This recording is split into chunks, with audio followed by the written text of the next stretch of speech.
C'est parti! Alors bonjour, c'est Audrey Auprac. Aujourd'hui, je vous montre chez moi mon compost domestique, à ne pas confondre avec le compost de ville. Donc moi ici, j'ai pas encore le compost de ville. Vous savez, les bacs bruns que vous mettez sur le bord du chemin. Donc pour l'instant, j'utilise mon compost que je mets dans mon jardin, dans mes bacs à fleurs.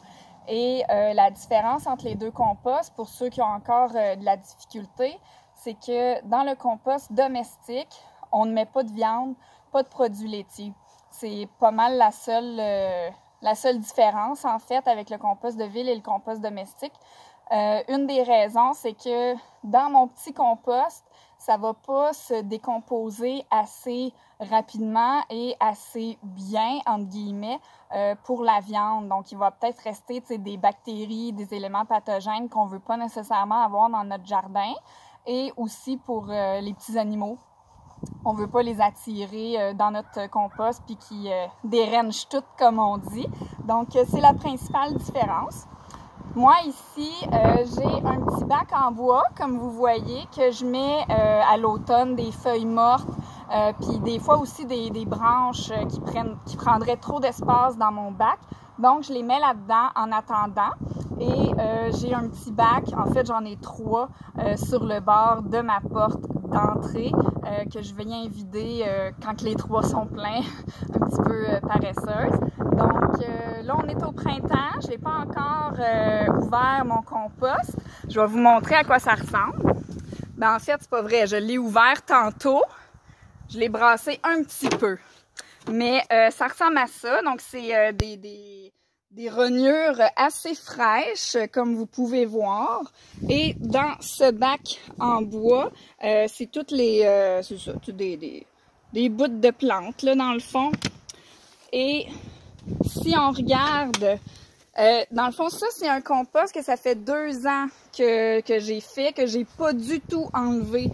Nous, ici, on est 2 à la maison, puis on fait pas tant de gaspillage alimentaire que ça. Donc, en 2 ans, c'est tout ce que j'ai accumulé. Tu sais, c'est pas si pire, là. Ça vous montre, là, que ça se rétrécit, le compost. Et après 2 ans, ça ressemble à ça dans le fond de mon bac. Donc, c'est quand même, c'est pas tout à fait décomposé, mais c'est quand même une belle texture. Donc, moi, ce printemps, quand je vais faire mon jardin, je vais l'utiliser. Même si c'est pas complètement décomposé, c'est pas grave, tu sais, ça va finir la job dans le jardin. C'est sûr que, mettons, dans un bac à fleurs, c'est peut-être moins l'idéal, mais ça dépend de l'utilisation que vous faites de votre compost.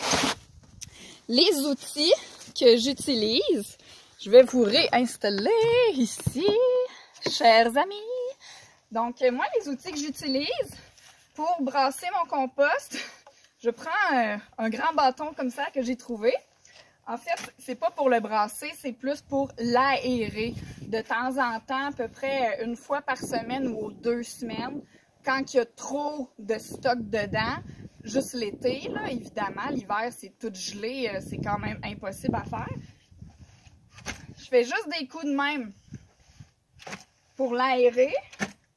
Puis, ça fait compacter un petit peu tout le stock qu'il y a dedans.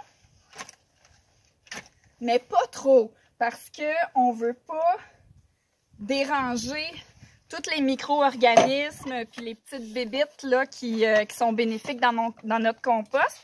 On veut pas les... c'est comme si quelqu'un arrivait chez vous puis qui dérangeait tout, qui changeait tous les meubles de place, qui repeinture puis tout. Là, on veut pas ça pour nos bébites. On veut qu'ils soient quand même de bonne humeur. Puis de temps en temps, comme là au printemps, je vais le faire.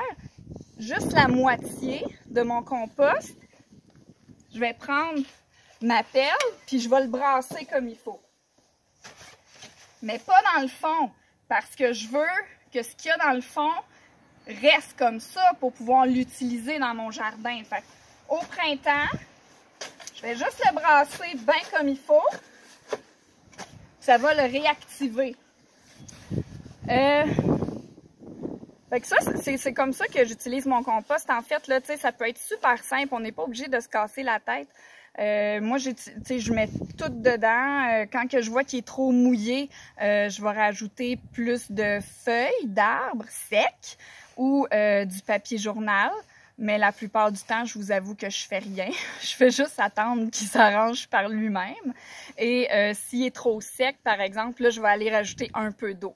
Parce qu'un compost qui est trop sec, il va pas se décomposer comme il faut. Les micro-organismes, ils ont besoin d'air, ils ont besoin d'humidité et qu'on les laisse tranquilles quand même. Et ils ont besoin de bouffe. Puis la bouffe, ça, ben, c'est tous les éléments qu'on va mettre dans le compost.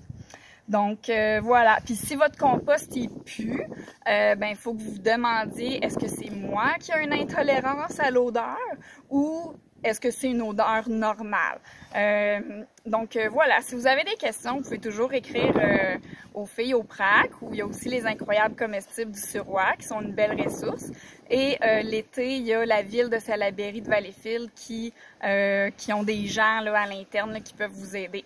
Donc, il n'y a pas de raison de ne pas faire de compost, chers concitoyens. Merci!